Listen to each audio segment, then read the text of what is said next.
aqui no Jornal da Rede Alesp dessa terça-feira. O nosso contato agora é com o deputado estadual Caio França, do PSB. Deputado, seja muito bem-vindo ao Jornal da Rede Alesp de hoje. Tudo bem? Tudo Bom dia, ótimo, deputado. Bom dia a vocês. Prazer poder compartilhar com vocês um pouco desse momento que nós estamos vivendo aqui, do litoral de São Paulo. Deputado, é importante que o senhor faça um cenário para os nossos telespectadores e ouvintes.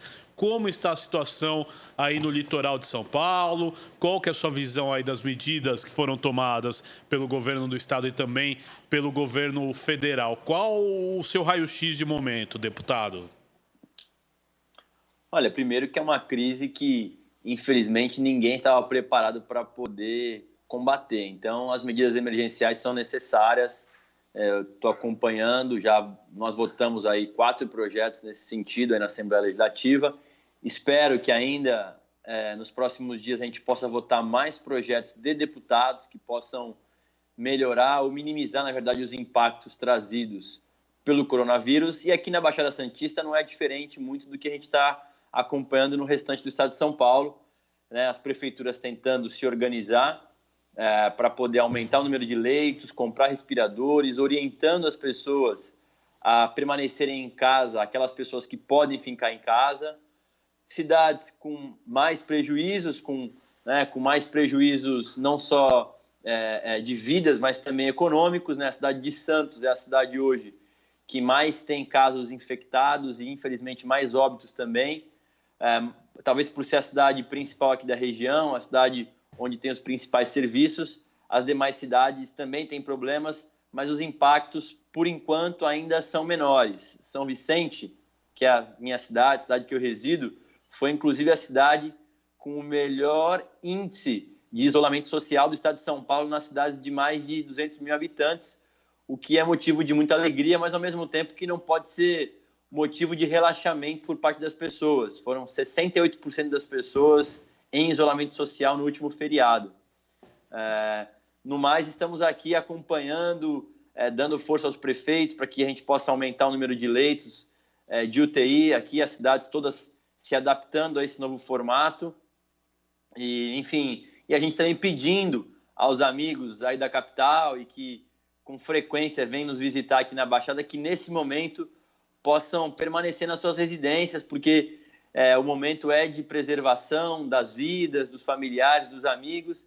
E, claro, a gente está tentando aqui fazer com que o litoral possa também manter o menor número de pessoas infectadas nesse momento.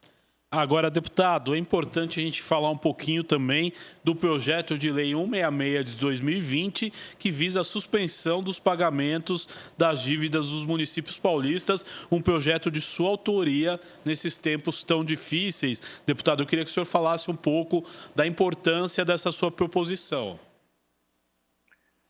Olha, esse é um dos 4 projetos específicos que eu apresentei para esse momento. Na verdade, nada mais é do que você fazer uma analogia ao que foi feito do governo federal com os estados, onde foi feito o parcelamento das dívidas e a suspensão de algumas delas, condicionadas a esses recursos serem utilizados no combate ao coronavírus. Eu quero que isso possa se estender nos mesmos moldes para as prefeituras em relação ao governo do estado. As prefeituras têm algumas dívidas de convênios, de multas, enfim, cada um do seu modo tem dívidas com o governo do estado. Então, a minha ideia é que possa ser feito parcelamento em relação a isso, para que as prefeituras possam investir nesse momento em medidas de combate ao coronavírus.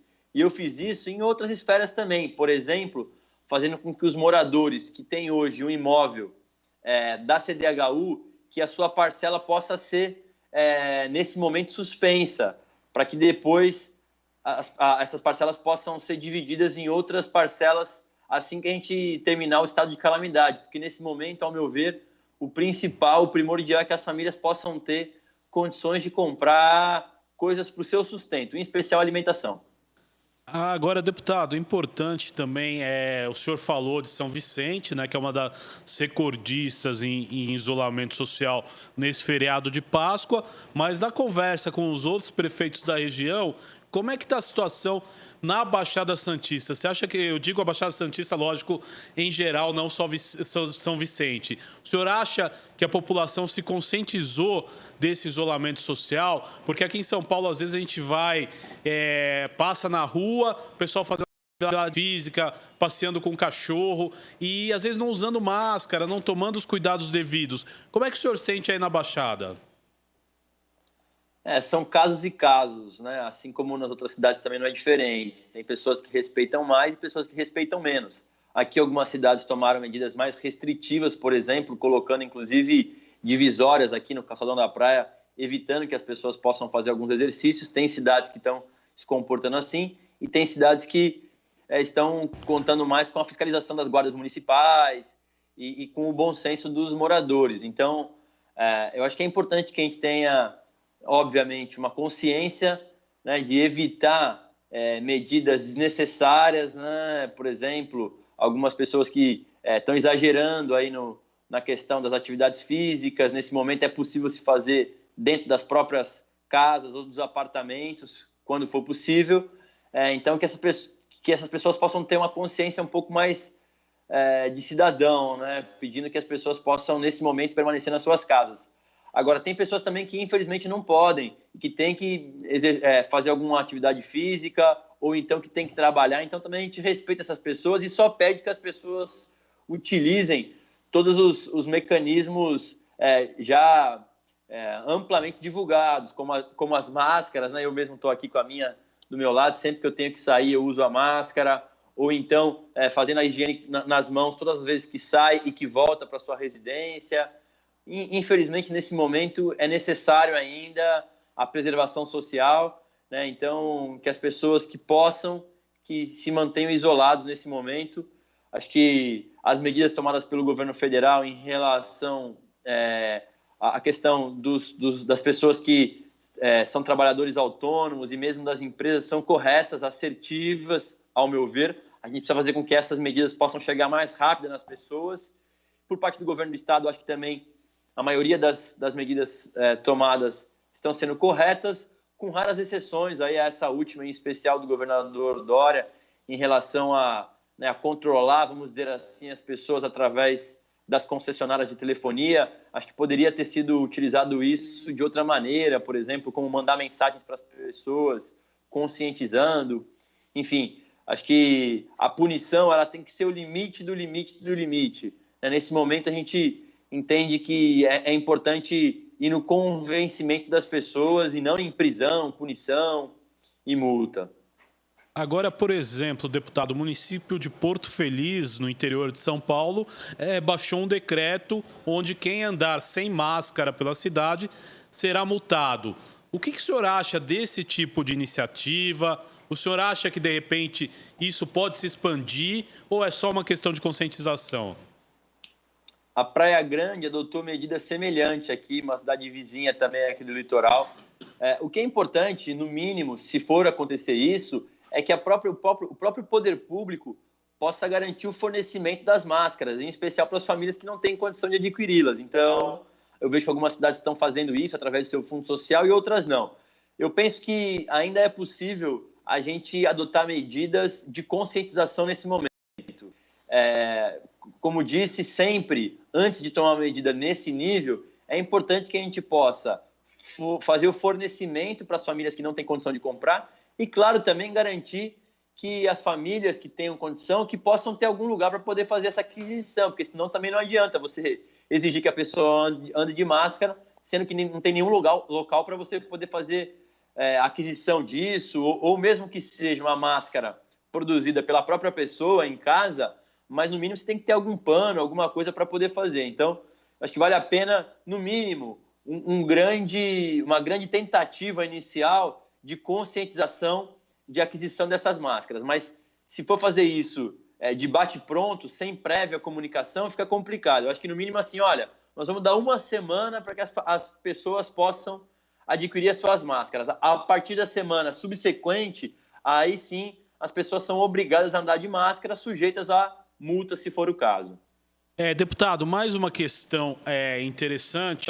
Assembleia Legislativa continua aí a todo vapor, discutindo os projetos do governador. O que o senhor acha desses trabalhos que estão sendo feitos de forma virtual? Foi um avanço?